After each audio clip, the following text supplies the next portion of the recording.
feridas, catar-se os cacos, porque sábado tem Vasco e Galo. E olha, esse jogo com São Paulo no brinco de ouro da princesa deixou muitas feridas e muitas dúvidas e poucas certezas. A gente vai debater bastante coisa nesse vídeo aqui, então pedir para você já deixar o like no começo aí que me ajuda bastante. Quem estiver chegando pela primeira vez aqui no canal, já se inscreva, ative o sininho das notificações e sigam o meu perfil oficial lá no Instagram.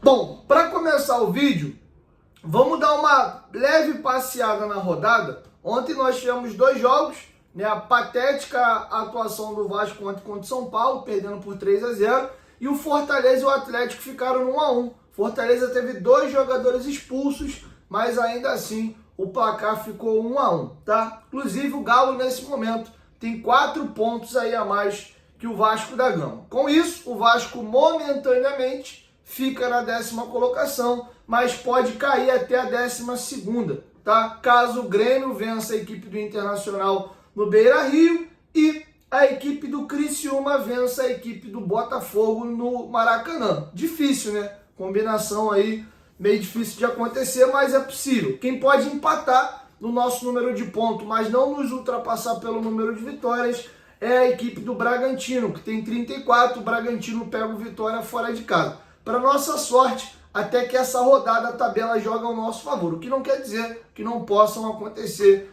resultados aí surpreendentes. Esse é o primeiro ponto que eu queria trazer para vocês, tá? Quem tá com o secador ligado no Fluminense aí, tem alguns resultados hoje que você pode torcer. Vitória do Flamengo contra o Fluminense, vitória do Corinthians em cima do Atlético Paranaense, né? Empurra o Fluminense para a zona, joga um pouquinho de pressão, vitória também do Vitória em cima do Red Bull. Os dois saem da zona com 32, empurra o Atlético Paranaense e a equipe do Fluminense para dentro. Lembrando que o jogo atrasado entre eles acontece no meio da semana que vem. E aí o Furacão ia ter que dar a vida para pontuar nesse jogo, para não deixar o Fluminense vencer e sair da zona e fixar o Furacão de vez ali. Então essa combinação me interessa, tá? E não estou torcendo para o Flamengo, estou torcendo contra o Fluminense, deixar bem claro isso aqui. Isso é um primeiro ponto.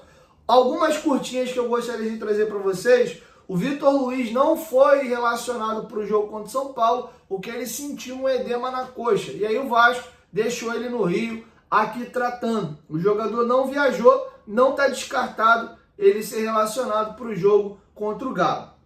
Beleza? Infelizmente, o pai do nosso Felipe Maestro faleceu ontem, o seu Jorge.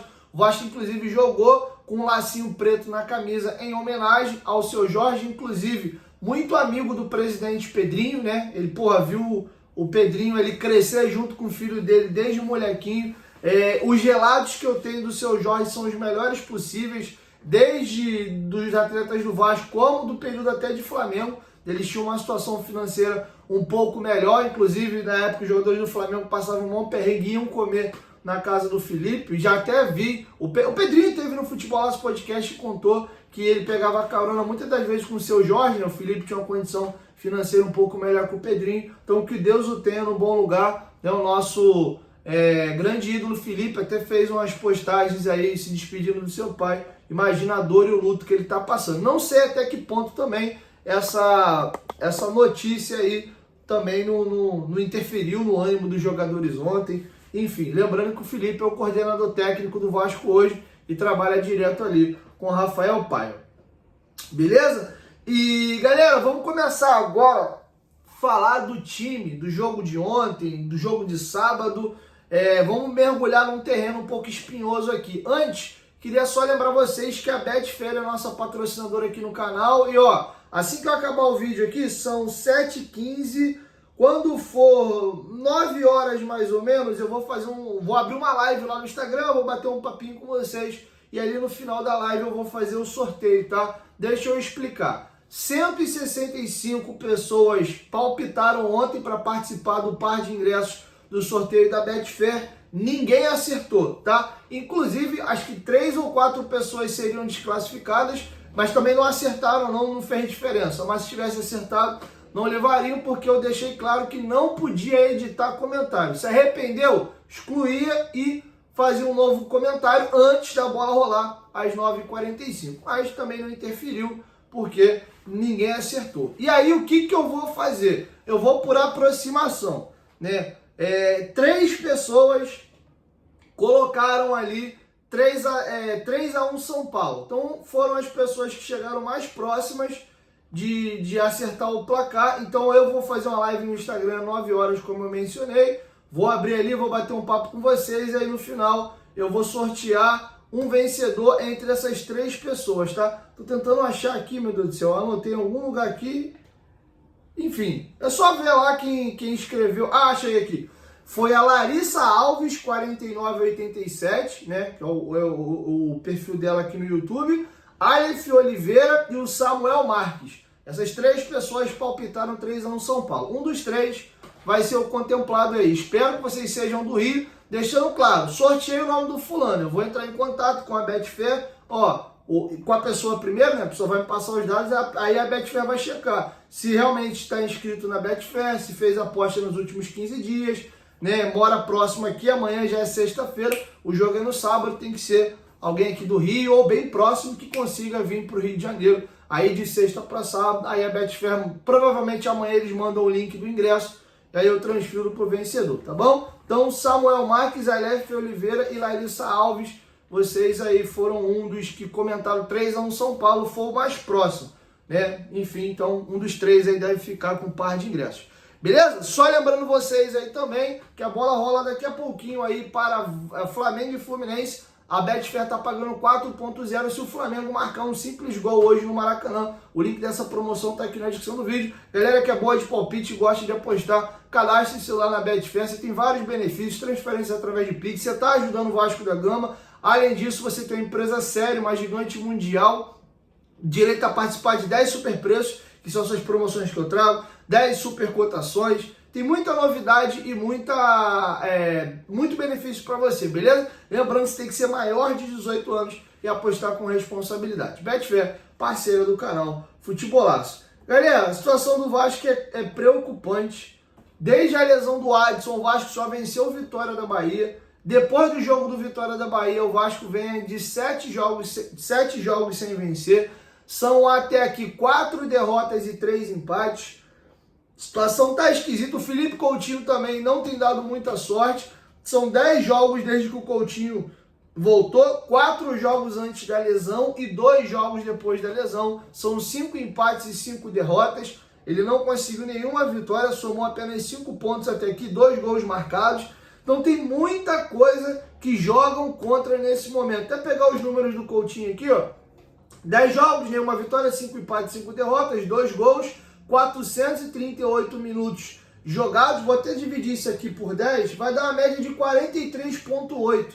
A média dele nesses 10 jogos foi 43, arredondando 44 minutos. Né? Se você divide por 90 esse 438, dá para ver quantos jogos inteiros ele fez. 438 dividido por 90, ele fez uma média de 5 jogos. Basicamente ele joga um tempo das partidas. Está 8 finalizações, 4 no gol, 7 passes decisivos, 80% no acerto do passe, 52% de eficiência nos duelos, 9 dribles, 7 desarmes, nota no SofaScore 6,84. Bem abaixo, né? A gente até esperava um pouquinho mais, mas vou dar um desconto, torcer para que ele entre em forma logo. E aí, cara, a gente tem um problema. Por que eu tô preocupado com esse time do Vasco? A gente teve um grande baque no início do ano, que foi a lesão numa porrada do Jair e do Paulinho. E aí o Ramon Dias ficou batendo cabeça para tentar achar essa nova dupla de volante. Era um Deus nos acuda. Esforza, Galdame, Zé Gabriel. Essa galera rodava, Cocão e ninguém acertava a volância. Mais à frente vem o Hugo Moura, o Paiva lá no jogo do São Paulo. Ele consegue acertar o meio campo com 3 jogadores. Hugo Moura, Cocão e Estrela. Esse foi o time que ele levou a campo contra o São Paulo, né, com David e Adson aqui nas beiradas e o Verratti no ataque. Foi esse time aqui que ele achou. Entrou o Leandrinho no segundo tempo, entrou o JP no segundo tempo e entraram bem. Passou-se alguns jogos, né, o Payet teve uma lesão, ele volta, no primeiro jogo que ele volta, lesiona de novo, e aí vem o jogo do Botafogo, o Estrela machuca. É no jogo que o Payet entra, né, joga 45 minutos e é substituído no mesmo jogo, sai puto, chutando tudo lá porque o Paiva tirou ele com 45 minutos, já tendo entrado no decorrer da partida. A gente gerou um novo problema, a gente tinha ganho uma peça que era o Estrela e perdeu essa peça. E o Vasco tem arrancada com o Paiva sem o Payet, com o Estrela e achando uma nova dupla entre Hugo Moura e Cocão. Depois, o Vasco vem passar por um período de oscilação quando o Coutinho começa a entrar na equipe. O Vasco passa ali 4 jogos sem vencer, o Coutinho tem a lesão e o Vasco arranca. A sua última arrancada, ela vem nesse período aí sem o Coutinho. O Coutinho volta no jogo do Flamengo e aí já um pouquinho antes disso, o Vasco volta nessa derrocada de novo, que começa com a lesão do Adson, né, diagnosticada depois da vitória por 2-1 contra o Atlético Paranaense, e lá no jogo do Cruzeiro vem a lesão do David. Então, três peças que a gente ganhou no transcorrer da temporada, o Adson, que demorou um pouquinho para entrar em forma, o David e o Estrela, a gente perdeu. E o Paiva agora está desesperado porque a janela do Vasco foi horrorosa, ele não consegue acertar a ponta. O Emerson Rodrigues, que muita gente insiste na titularidade dele, para mim agrega muito pouco pro time, corre com a bola pra caramba e tal, faz algumas fumaças às vezes no contra-ataque, mas erra muito tomada de decisão, marca mal. Aí tu vai botar o Ryan, pô, o Ryan é muito novo, né, claudica muito, uma expulsão tola contra o Atlético Paranaense, deu um gol pro time do Palmeiras, até não entrou mal no jogo ontem não, mas também tem dificuldade para marcar. O Puma, a gente está tentando improvisar ele de ponta, já que ele é lateral, mas falta um pouco ele ser mais agudo e mais linha de fundo. Ele até tem cruzamento, se pintar uma bola limpa para ele chutar, ele chuta bem. Acho que é uma das opções, uma das menos piores. Aí você está tentando, nem tentando, porque nos últimos jogos o Paiva não fez, mas eu defendo um pouco a entrada do Leandrinho pelo aquele lado esquerdo, mas é mais uma improvisação. Olha como o Paiva está tendo que bater cabeça com as lesões do David e do Adson. O elenco é muito limitado. E aí você perde alguns pilares do time, desanda. E vai aqui uma preocupação que eu tenho. O Piton vem numa fase muito ruim desde o jogo do Fluminense. E quando o Piton cai de rendimento, o Verratti afunda junto com ele. Porque o Verratti é um tipo de jogador que ele é extremamente dependente do jogo aéreo. O Vasco fica até uma equipe muito previsível, toda hora joga bola na área, porque tem um dos melhores cabeceadores no vôlei, não só do Brasil, como do futebol mundial. Ele domina a arte do jogo aéreo, ele é muito bom nisso, mas com a bola no pé é um Deus nos acuda. O Verratti com a bola no pé é muito limitado, para pegar leve até com ele aqui. Então o que acontece? O Piton vem numa má fase. O jogador que mais acionava o Piton e mais fazia ele jogar era o Payet. O Payet veio num momento muito ruim e saiu do time.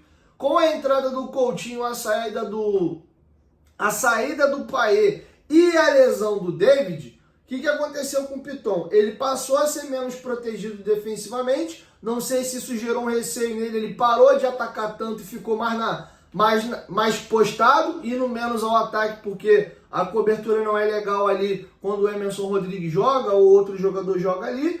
Aí você obriga o Piton a jogar no pior modelo para ele, que é sendo um lateral defensivo. Ele sofre muito. Ontem, então, com o Payet fazendo dobra com ele, esquece. Vai ser jantado os dois com farofa. E aí o que aconteceu?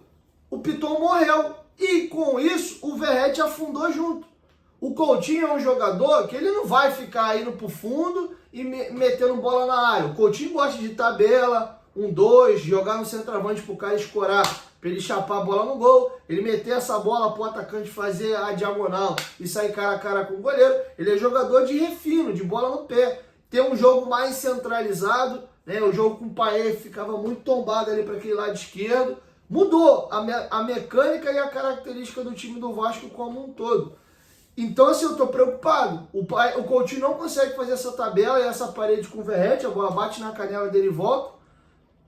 O Coutinho também, fisicamente, ele não consegue hoje ainda, pode ser que consiga mais pra frente, ser esse cara que ele bota a bola debaixo do braço e arrasta e ele decide a jogada meio que sozinho. Ele não consegue fazer isso ainda. Tomara que consiga fazer daqui mais um pouquinho. Então, cara, você começa a olhar a situação do Vasco coletivamente, preocupa. E a zaga, que teve um período que até estancou, né? Você passou um período aí com o Vasco tendo poucas falhas defensivas, aí vira e mexe quem falhava era o Léo, né? Aí o Léo saiu do time, aí o Maicon meio que estancou o problema ali. Aí a gente tá numa fase agora que pega os 3 últimos jogos do Vasco. O Léo falha nos 2 gols contra o Galo. Aí vem o jogo do Juventude, o Maicon falha no gol do Juventude. Vem o jogo do São Paulo, o Maicon falha nos 3 gols. O Léo Jardim toma um peru no primeiro gol, mas esse aí tem crédito de sobra. E aí, faz como? Cara, a gente vai jogar um jogo sábado contra o Galo se apegando no imponderável. No nosso sentimento, São Januário lotado, porra, aqui é Vasco, pode ser outro jogo. Talvez os jogadores entraram ali meio mole com medo de machucar. A gente vai puxando pra gente assim, qualquer coisa, tentando se apegar em qualquer coisa, porque a gente quer, torce e quer ver o Vasco nessa final. Mas assim, você olha friamente, assim, isola a emoção e foca no racional, eu tô com dificuldade de ver a luz no fim desse túnel aí, cara. Porque assim, eu tenho muita dificuldade de escalar um time do Vasco pra sábado. Vou botar o Léo, porra, o Mike quebrou a bola 2 vezes, mas pô, o Léo não saiu do time porque ele tava falhando. Aí um falha e tu bota o outro que tava falhando. Aí ele joga falha e porra, aí já falei que o Léo não dá. O Michael é menos pior. Sabe? Fica nessa troca. Tira o Léo, bota o Mike, tira o Léo, bota o Mike, tira o Léo, bota o Mike. Não, não é pra jogar nenhum dos dois. Joga quem? O Rojas não joga uma cacetada de tempo. Acho até que é um erro do Paiva. Porque o Léo e o Maicon erram muito mais que o Rojas, mas sempre tem oportunidade. O Rojas foi limado, cara. O último jogo que eu lembro do Rojas foi o jogo do Atlético Goianiense lá na Copa do Brasil, que ele até tomou uma bola nas costas e o Vasco toma um gol. Mas, pô, os outros zagueiros do Vasco fizeram coisa pior e ficaram sem ser titular um tempão. O Rojas nem entra nos jogos. O Lincoln, que fez 2 jogos bons ali, né? Fez o gol contra o Inter, entrou num outro jogo agora que eu não lembro qual. O moleque sumiu. Eu nem tenho condição de dizer se o Lincoln tá pronto ou não. Ele não joga. A gente não vê treino. Eu não posso me basear por sub-20. Por sub-20, o Ryan era pra estar estraçalhando um profissional, o GB e outro, o JP. Né? Sub-20 é sub-20, profissional é profissional. Eu acho que esse foi um erro do Paiva. O engraçado é que o Paiva faz rodízio em vários setores do campo. Toda hora ele troca os pontas, os volantes, ele também, não como titular, mas entrando no decorrer do jogo, ele dá oportunidade para todo mundo. Mas a zaga ele se fechou nos 3. João Vitor, Mike Léo, João Vitor, Mike Léo, João Vitor, Mike Léo, João Vitor, Mike Léo. O próprio João Vitor ficou um tempão no banco pro Mike e pro Léo. Então, assim, o descrédito e a desconfiança ficou tão grande com as pontas e com a zaga que eu não sei qual é a melhor opção. E, ao mesmo tempo, alguns jogadores eu vi tão pouco que eu também não tenho opinião formada. O Maxime jogou o jogo do Juventude e não jogou mal. Aí, porra, o jogo dele contra o Juventude é suficiente para ele ser o titular contra o Galo? Não acho. O Lincoln que jogou, porra, lá em, sei lá, em julho, sei lá, contra o Inter, moleque de 20 anos para meter ele nessa ralabuda. O Rojas que não joga desde o jogo, talvez, do Atlético Goianiense. O Puma jogou, acho que um jogo de titular de ponta contra o Cruzeiro. Eu acho que o jogo do Galo é a convicção que eu tenho com 2 jogos para fazer o jogo mais importante do Vasco dos últimos 13 anos. Então, assim, o trabalho do pai eu acho muito bom. Se o Vasco tem uma temporada até aqui digna, por conta dele, mas também, como todo profissional, tem muita incoerência e tem muito erro também aqui no trabalho dele. O Alex Teixeira entra num jogo e daqui a pouco some. Enfim, os caras não têm sequência.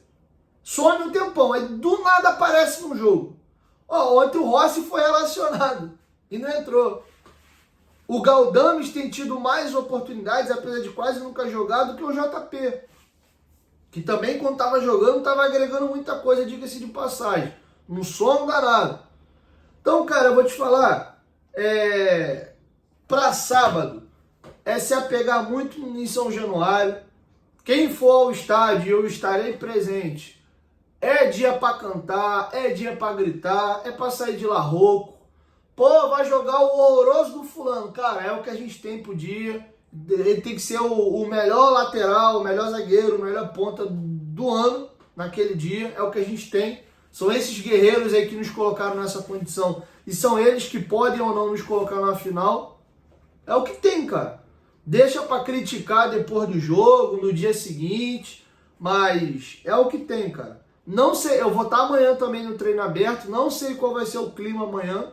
Tô curioso. Vai ser apoio o tempo inteiro. Vai ter xingamento e vaia pro Léo, pro Maico, pra algum ponto, pro Paiva. Não sei, bicho. Não sei. Não sei. O Vasco para sábado é um gigantesco e enorme ponto de interrogação. O time pode virar a chave assim de forma absurda e fazer uma partida de almanaque, dar a vida, dar a alma dos cacete a quatro. O Galo talvez vai chegar grandão aí, pô, o Vasco tomou de 3, joguei com reserva contra um dos líderes do campeonato, né, e porra, empatei, tô bem pra caramba aí, vou jogar uma semifinal de Libertadores, na semifinal de Copa, ganhei o jogo de ida, às vezes vem de salto alto aqui, achando que o Vasco tá morto irmão, e futebol tem dessas coisas. O Vasco atropela aí, ganha no tempo normal, pode acontecer, mas não sei, bicho, não sei. O trabalho estagnou. E estagnou também por falta de peça. O Vasco mal tem um time. Tu começa a tirar o... Ó, pararam pra pensar, cara, que o Vasco não tem Paulinho, Jair, Estrela, Adson e David. Vou tirar até o David aqui do bolo, que é o melhor ou menos pior ponto esquerda do Vasco, tá? Mas, cara, Paulinho, David, Estrela e Adson era outro time. Inclusive, você ganha algumas opções de banco. Esses jogadores entram, alguns que estão jogando vêm para o banco, que melhora um pouquinho em algumas posições. Agora, para encerrar aqui, a preocupação, que janelinha horrorosa do Vasco também. Meu Deus, a gente contratou 7 ou foram 8 jogadores? O pacote de Crias, Emerson Rodrigues, foram as 4 primeiras contratações. Aí teve Jean Davi, Maxime... Me ajuda aí, galera. Me ajuda aí como se fosse ao vivo, né? O chat imaginário na minha cabeça aqui. Os 3 Crias, o Emerson Rodrigues, o Jean Davi, o Maxime. Acho que foram 6 reforços, né? Não sei se eu estou esquecendo de alguém. Quem aqui é titular absoluto ou tem sido uma grande opção do Vasco nos jogos? Dos 6 aqui. Dos 6 aqui eu vejo o Coutinho e ainda assim longe de uma forma ideal ainda. Estão de acordo comigo? Sendo que em 2 jogadores aqui o Vasco empregou grana, tá? O Vasco pagou um dinheiro legal no Jean Davi e colocou aí também acho que 10 milhões ou 12 milhões no Maxime. De um time que tá sem dinheiro, com uma dificuldade danada, isso é tema pro próximo vídeo. Cara, como é que é? Tinha uma frase que eu escutava lá no Ceasa, tô em pé sem cair, deitado sem dormir. É o momento do Vasco. Mas enfim... Resetar agora aí as queixas, as lamentações e focar, cara. Focar e mandar energia positiva para sábado aí. Só quem pode reverter essa situação são esses jogadores. Vamos ver que bicho que vai dar aí, cara. Tô preocupado, beleza? 1, 2, 3, futebolaço, tamo junto, família. Quero te ouvir. Deixa sua opinião aqui embaixo nos comentários. Coloca seu time ideal aí para sábado. Só pelo amor de Deus, hein? Sem pai e Coutinho junto. Bota a tua escalação ideal aqui para sábado ou a possível. Valeu? Tamo junto.